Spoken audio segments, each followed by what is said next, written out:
person drinking tea over there. Isn't that Yelan? Oh, looks like she's having some kind of tea party with Well, Officer Edler, after all that work, I think we've got them this time. Might take a few days to wrap up things in the field. In the meantime, I think you've earned yourself a break. Much appreciated, Miss Yelan. This case really took it out of me. 13 strongholds. One thieving weasel after another. We rounded up so many people, you almost start to hope a few were innocent, just to balance it out. I'm just glad we finally took down these crooks. Anyway, I'm gonna drop in on that old classmate of mine in Chaoying Village and reminisce about old times. Don't forget to take some tea and dim sum back to your friends at the Maison Gardiennage.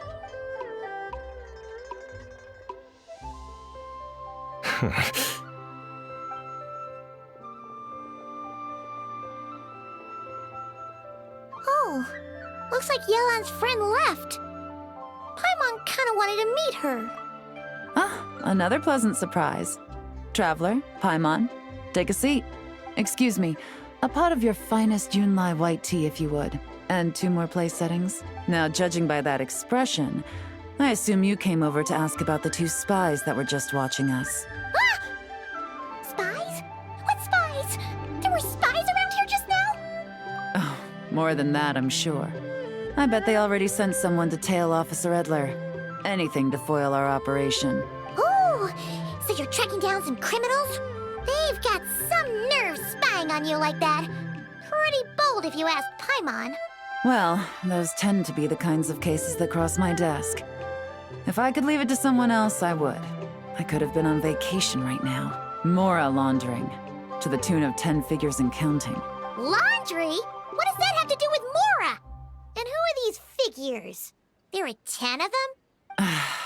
In layman's terms, a certain merchant in Fontaine possesses a large amount of Mora obtained through illicit means. But it's easy to get caught when you're moving that kind of cash. So you cover your tracks, create a front to avoid detection, and what do you know? Your illegal Mora now looks completely legit. And this merchant's front of choice? Fine art and antique auctioneering. He buys goods from all over Tevat, brings them back to Fontaine, and rebrands them as pieces of fine art, driving up their price in the process. Then, when the items go to auction, he buys them up at their inflated price with his own illicit funds. And through this exchange, the proceeds he receives in return are clean. This process allows him to legitimize his illicit wealth. He even launders Mora for other criminals as well, a business which earned him the title, the Dark Financier. That's to be expected, I suppose. In Chenyu Vale, you can get your hands on exquisite antiques without breaking the bank.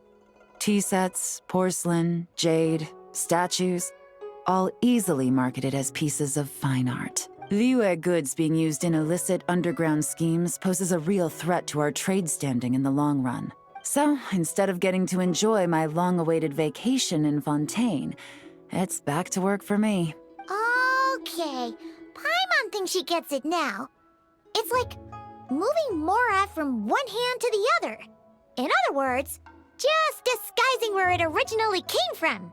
But if you know what this merchant is up to, shouldn't it be pretty easy to catch him? You go to the auction, wait for him to appear, then nab him right as he goes to purchase his expensive piece of Liyue art. Not a bad plan, Paimon. But there are too many loose ends. If you were the mastermind behind this whole scheme, would you really expose yourself as the face of the operation? Oh, yeah. You wouldn't want to be seen doing the dirty work. You'd send someone else instead. Like, if Paimon was the bad guy, she'd send the Traveler. No, wait! Even if Paimon turned bad, the Traveler would never. Paimon would need, like, a group of minions or something. Oh,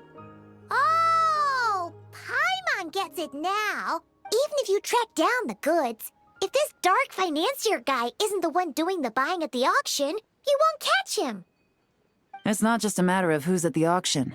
You also have to source the goods, transport them back to Fontaine, get them to the auction house, none of which are tasks he performs himself. He has a whole crew to hide behind. Tracking down the goods is already complicated enough. They change hands so many times, the trail is almost impossible to follow. So the most logical course of action is to play the long game. You start small. You find someone you can follow behind all the smoke screens, who'll lead you straight back to the dark financier himself. Wait, so you were just pretending? And to think, Paimon thought all that stuff about wrapping up the case and taking a break was actually true. Right you are, Traveler.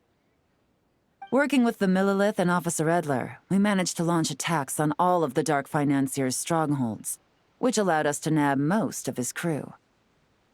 Those spies just now were his most important agents, the two people he trusts to have direct contact with him. The first is Corday, a senior member of the Fontaine Antique Association, in charge of auctioning off the goods. And the other is Dodamani, a ship owner from Sumeru and longtime cargo transporter. They're under pressure to salvage the situation, so we let them slip through the cracks on purpose. The goal is to make them think that, by some stroke of luck, they're in the clear and have room to act. They think keeping tabs on Officer Edler will allow them to operate under her radar and get whatever remains of their goods out of Liyue. But little do they know, while their attention's fixed on her, I'll be secretly gathering the intel that's gonna bring them crashing down. So, interested in coming along for the ride? I'm curious how you take to this line of work. Could be some potential there. Yeah, we kind of stumbled into this whole thing, but now we're a part of it too. Let's do it! For Yelan, for the people of Chenyavale, and for, the Liyue business world.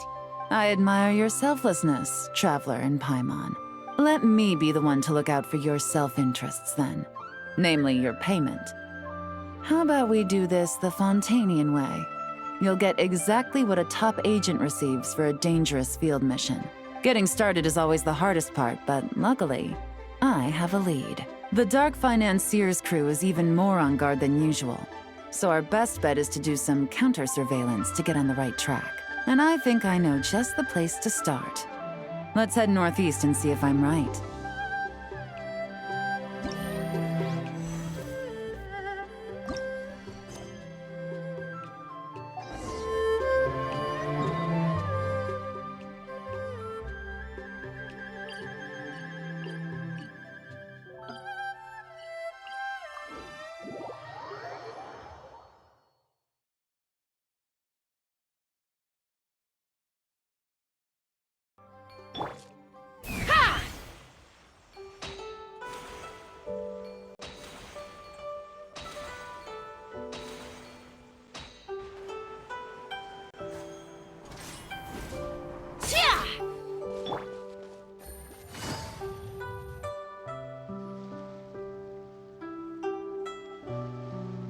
All right, let's start our investigation here.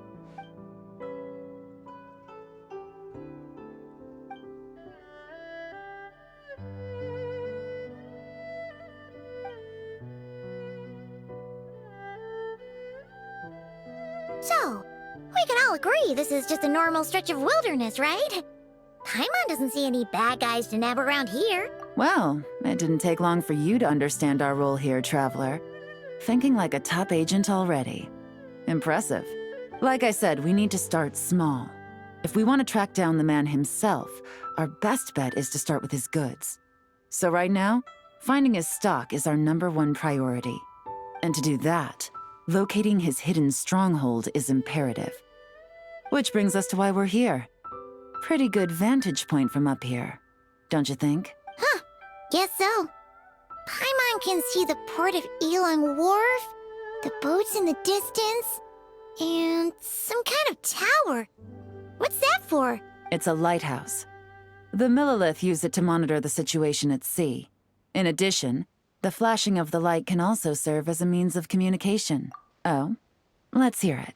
Not too far off at all, Traveler. The Millilith maintain an impeccable level of security in Chenyu Vale through consistent patrolling. This location offers a perfect vantage point to observe their lighthouse signals and deduce their patterns of behavior, which is a huge help if you need to move goods under the radar. So we should be able to find traces of the Dark Financier's scouts in this area. Oh, okay.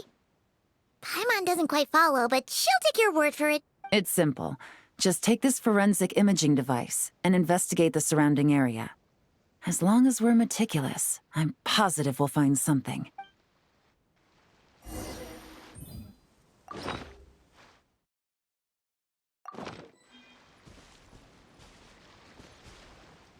Well, all set? Remember, an eye for detail is key. Clues are often hidden in plain sight.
Take it easy.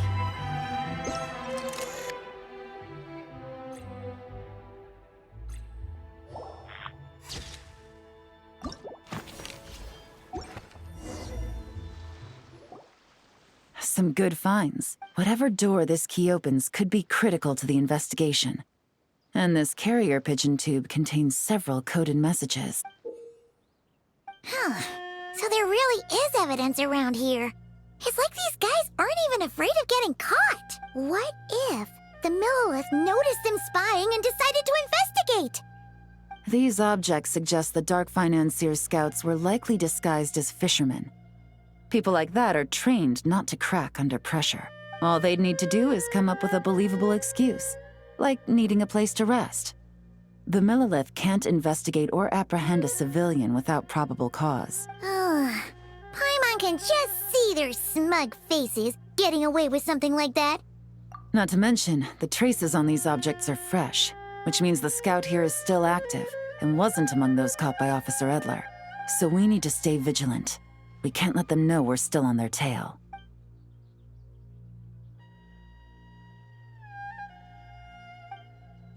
I had a hunch this area was being used as a lookout, and I was right.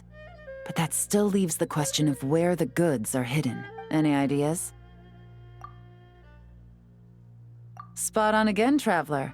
Looks like you don't need anyone to hold your hand when it comes to deductive reasoning. Given a carrier pigeon's speed, the two locations should be close enough to deliver messages quickly.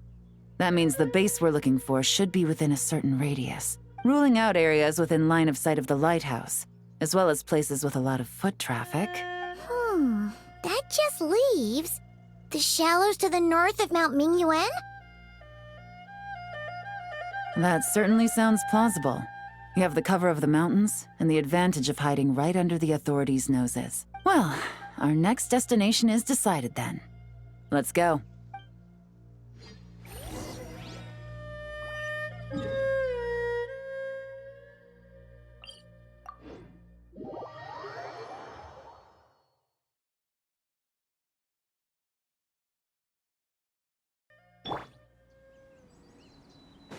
Take me up!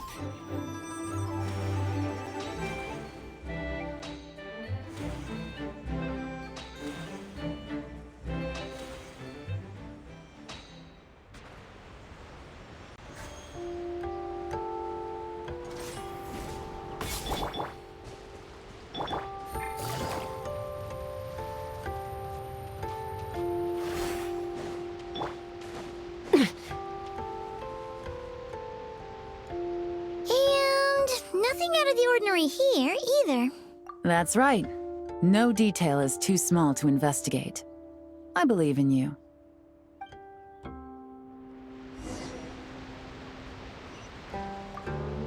The evidence could be even more well hidden this time. All set? All right. I know you have an eye for detail, so use it to your advantage. You've got this.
Let's fly!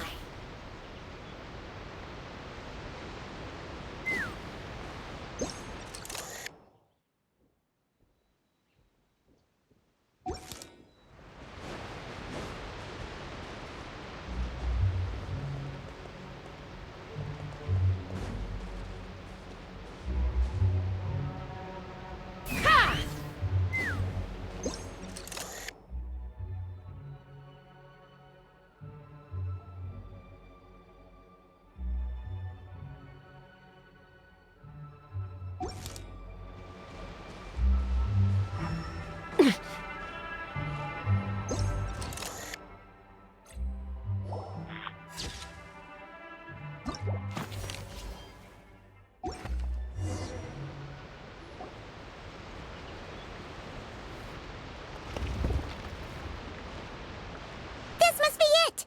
The secret base where they stashed their goods! Definitely wasn't easy to find. Well, well. Looks like you tracked it down in no time at all. I see your potential as a solo field agent, Traveler. Now, time to test out the key we found earlier. Let's see what surprises could be in store. This isn't their home turf, so I doubt they had time to set more traps. Should make our lives easier. I'll take it from here. The last thing we want is to leave traces behind in there. Caution is the name of the game. You two keep a lookout. Make sure no one barges in while I'm in there. You got it! This is a first for us, but the Traveler can do anything. She's got your back! Good point. Yelan doesn't make mistakes like that.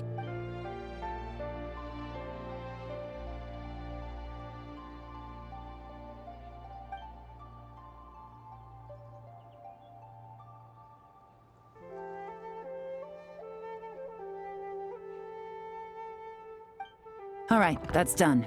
I've noted the features of all the porcelain items, vases, and teas stored here. We need to keep a lookout for these features at the auction and pinpoint the person attempting to purchase the corresponding goods. Then, we can let them lead us to our main target. Wow, that was fast! You must do that all the time, huh? Now, we wait. There are countless auctions in Fontaine. We can't possibly monitor them all. Besides, that would be a waste of personnel. I'll continue to conduct surveillance in the area, keep tabs on the situation, and attempt to decipher their coded messages. Once his two lackeys move the goods, we can shift our focus to the upcoming auction. And then, we'll have somewhere to start. Got it! All we can do now is wait. Wait, and then follow them straight to the guy behind this whole thing so we can give him the old 1-2 punch! This whole time, Officer Edler has been leading her two stalkers on a wild goose chase around Chaoying Village. Once they decide it was all a waste of time, It's her turn to tail them instead. Not to mention our operation has already put them under extreme pressure. We've forced their hand. I doubt they'll last more than 2 days before making a move. So let's meet back up at Yelan Wharf in 2 days. Find me near the harbor.